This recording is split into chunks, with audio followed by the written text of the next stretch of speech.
Assalamualaikum warahmatullahi wabarakatuh. Kami dari kelompok 6 akan menyampaikan rangkuman materi mata kuliah kewirausahaan.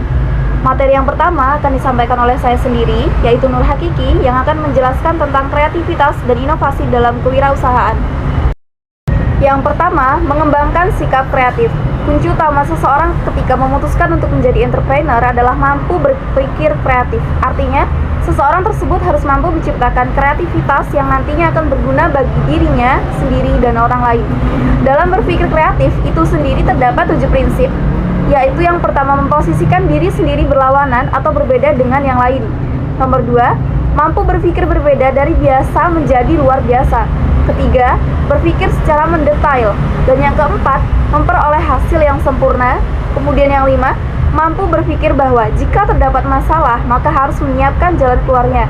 6, kesulitan dan inspirasi itu saling berdekatan. Jika satu di depan, maka yang lainnya ada di belakang. Dan yang ketujuh ialah jika dipresentasikan, maka yang dibutuhkan adalah pengetahuan 1% dan bayangan atau khayalan itu sendiri 99%. Lalu, hubungan masalah dengan inovasi. Sebuah masalah yang dipecahkan secara inovatif akan menjadi solusi yang kreatif yang kemudian memunculkan sebuah inovasi yang mana digunakan oleh orang-orang secara terus-menerus hingga menjadi sebuah tradisi. Sumber-sumber yang menjadi pendorong inovasi diantaranya adalah yang pertama, perbedaan gap antara permintaan demand dan penawaran supply. Kedua, penciptaan permintaan karena kecenderungan atau tren. Ketiga, perubahan atau change. Yang keempat, masalah yang belum terpecahkan dalam jangka waktu lama. Dan yang kelima adalah inovasi yang ditunjukkan untuk mengganti inovasi produknya sendiri. Assalamualaikum warahmatullahi wabarakatuh. Nama saya Suciana Indres Parisuyatno. Di sini saya akan menjelaskan mengenai definisi manajemen. Manajemen yaitu suatu metode, proses, atau teknik yang dilakukan untuk mencapai tujuan tertentu secara sistematik dan efektif. Efektif di sini memiliki arti kemampuan untuk mencapai tujuan secara tepat melalui tindakan-tindakan seperti planning atau perencanaan tujuan dan bagaimana tujuan tersebut dapat dilaksanakan. Yang kedua ada organizing, yaitu pembentukan organisasi dan aktivitas apa saja yang akan dilakukan. Yang ketiga ada leading process, yaitu memotivasi anggota organisasi agar dapat mencapai tujuan. Yang keempat ada actualing atau pelaksanaan, dan yang kelima ada controlling atau mengontrol anggota organisasi supaya planning tersebut dapat tercapai dengan menggunakan sumber daya seperti sumber daya manusia, sumber daya alam atau fisik, modal, dan informasi secara efisien. Atau efisien di sini memiliki arti menggunakan sumber daya sedikit untuk mencapai tujuan. Adapun sarana-sarana manajemen seperti manusia, uang, metode, alat, materi, dan pasar. Baik, nama saya Anissa Andianti. Saya akan melanjutkan materi berikutnya yang sebelumnya telah disampaikan oleh rekan saya Suciana. Baik, materi berikutnya adalah peran manajemen. Peran manajemen terdiri dari 3 hal, yaitu antar pribadi, informasi, dan keputusan. Antar pribadi terdiri dari simbolis, penghubung, dan pemimpin. Kemudian, informasi terdiri dari pemantau, penyebab, dan juru bicara. Yang terakhir adalah keputusan yang terdiri dari wirausaha, menangani kerusuhan, penjatah sumber daya, dan perunding. Kemampuan manajer. Seorang manajer harus mempunyai 3 kemampuan, yaitu secara teknis, manusiawi, dan konseptual. Secara teknis, seorang manajer harus dapat menggunakan alat atau tool, menerapkan standar operasi, dan mempunyai ilmu pengetahuan teknis khusus. Kemudian secara manusiawi, seorang manajer harus dapat bekerja sama dan memotivasi satu sama lain baik secara individu maupun secara kelompok. Kemudian secara konseptual, seorang manajer harus dapat mengkoordinir dan menyatukan kepentingan dan kegiatan yang ada dalam organisasi. Selanjutnya adalah faktor produksi yang terdiri dari alam, modal, tenaga kerja, dan teknologi. Perbedaan barang dan jasa. Barang itu berwujud, mudah untuk dijual kembali. Produksi dan konsumsi terpisah. Sementara untuk jasa, produk tidak berwujud, sulit untuk dijual kembali, produksi dan konsumsi terjadi secara bersamaan. Baik, selanjutnya adalah 4 ketakutan pemula dalam berbisnis. Yang pertama adalah takut dikritik. Dalam dunia bisnis, teman sekolah dan teman bisnis itu jauh berbeda. Kita tidak perlu menawarkan produk yang kita jual kepada teman sekolah kita, karena teman sekolah kita hanya tahu belajar ketika bersama kita. Lewati dulu masa ini, maka lama-lama teman kita akan tahu dan paham bahwa kita sedang menjalani bisnis. Dikritik itu wajar, maka dari itu kita tidak perlu takut ketika kita dikritik. Karena suatu saat nanti kritikan itu akan menjadi acuan untuk kita supaya lebih maju ke depannya. Ketakutan yang kedua adalah takut mengambil keuntungan uang teman. Sebenarnya tidak perlu takut dalam hal ini, karena jika kita takut mengambil keuntungan dari produk yang kita jual, maka siklus ekonomi dalam penjualan kita atau dalam bisnis kita tidak akan berputar. Pasti seringkali kita sebagai orang yang menjual barang atau produk akan selalu merasa sungkan ketika kita menjualnya kepada teman. Takut untungnya terlalu besar lah, takut gak enak lah sama teman karena itu teman kita, harus dikurangkan harganya, harga jualnya. Padahal kita sudah sesuai menjualnya dengan harga pasaran. Jadi sebenarnya kita tidak perlu takut ketika kita mengambil keuntungan dari teman. Karena toh kita juga membeli kepada orang lain, kita juga menguntungkan orang lain kan. Setiap kita membeli barang atau membeli makanan atau apapun, pasti orang itu mendapat keuntungan. Jadi tidak usah takut untuk mengambil keuntungan. Takutan yang ketiga adalah takut ditertawakan. Di saat kita memulai bisnis, teman kita hanya taunya itu kita pendiam misalnya. Atau biasanya anak ini kutu buku.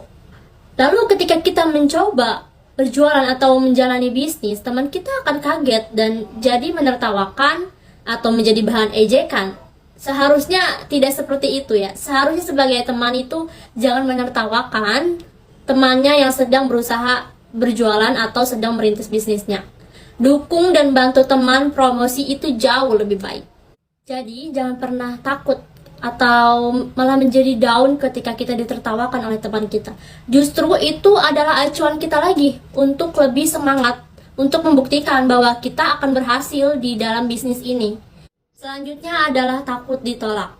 Beda halnya dengan produk jual yang benar-benar baru dan harus merintis dari nol, pasti banyak penolakan. Itu sangat wajar ketika kita memulai bisnis.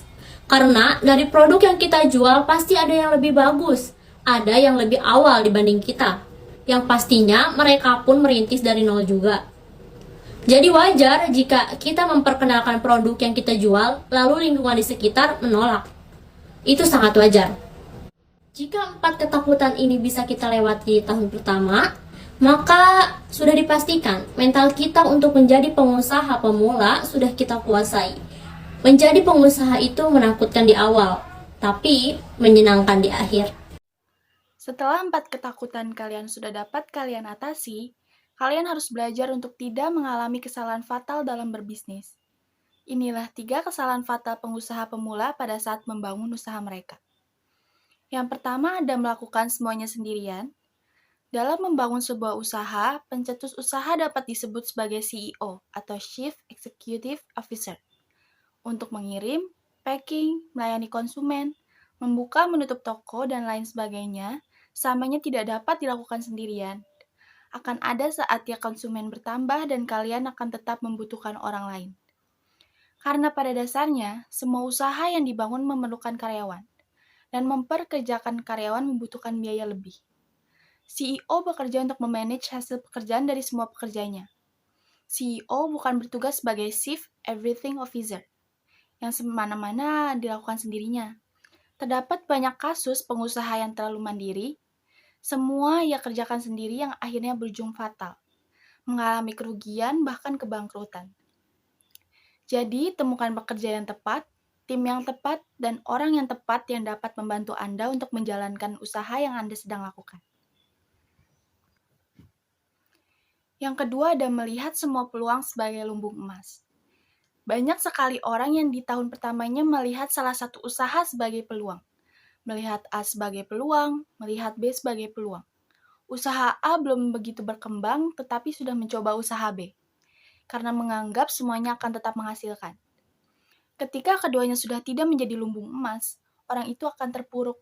Akhirnya meminjam uang untuk modal, tidak dapat membayar gaji karyawan, bahkan harus mengalami kebangkrutan. Jadi, dalam menjalankan usaha apapun, diperlukan untuk memfokuskan diri pada tujuan utamanya. Nanti kalau saya jualan lalu jika ordernya di-cancel gimana?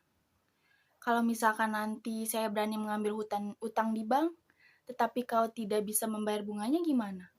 Ketakutan-ketakutan seperti itu yang terus mencekam diri Anda, sehingga Anda tidak berani melangkah. Kalian harus ingat bahwa tidak ada orang besar yang sukses di dunia usaha yang tidak mengambil sebuah resiko. Mereka semua pasti berani mengambil resiko yang bersifat besar ataupun kecil. If you never try, you will never know. Meskipun Anda jatuh, it's okay. Meskipun Anda gagal pun, it's okay. Yang terpenting, Anda harus mengalaminya. Dan alamilah sebanyak mungkin, maka Anda akan belajar banyak ketika Anda sudah mengalaminya. Beberapa hal yang telah disampaikan oleh teman saya mengenai kesalahan maupun ketakutan dalam memulai bisnis, mungkin ada satu pengusaha yang berbeda pola pikirnya, yaitu almarhum Bob Sadino. Bob Sadino adalah pengusaha sukses dengan gaya yang nyentrik. Pada usianya yang ke-19 tahun, orang tuanya meninggal dan Bob mewarisi seluruh harta dari orang tuanya. Ia menghabiskan harta tersebut untuk berkeliling dunia dan ia pernah menetap di Belanda selama 9 tahun dan menikah di sana. Pada tahun 1967, Bob beserta istrinya atau keluarganya kembali ke Indonesia dengan membawa 2 mobil Mercedes, di mana satu mobil dijual untuk membeli tanah di daerah Kemang. Bob memulai usaha bisnis beternak ayam yang disarankan oleh temannya, hingga bisnis itu pun semakin berkembang, hingga Bob merambah ke bisnis supermarket premium yaitu Cam & Chicks. Bob mengaku tidak suka teori, karena yang terpenting adalah kerjakan, berani, dan biarkan hidup mengalir. Berikut langkah sukses berbisnis dari Bob. Yang pertama, hilangkan rasa takut memulai. Yang kedua, jangan berharap jika tidak ingin kecewa. Yang ketiga, harus mempunyai kemauan. Yang keempat, harus tahan banting dan jangan cengeng. Dan yang terakhir adalah jangan lupa bersyukur. Tadi teman saya sudah menyebutkan beberapa langkah berbisnis menurut Bob. Dan Bob juga pernah berkata kalau mau kaya nggak usah sekolah.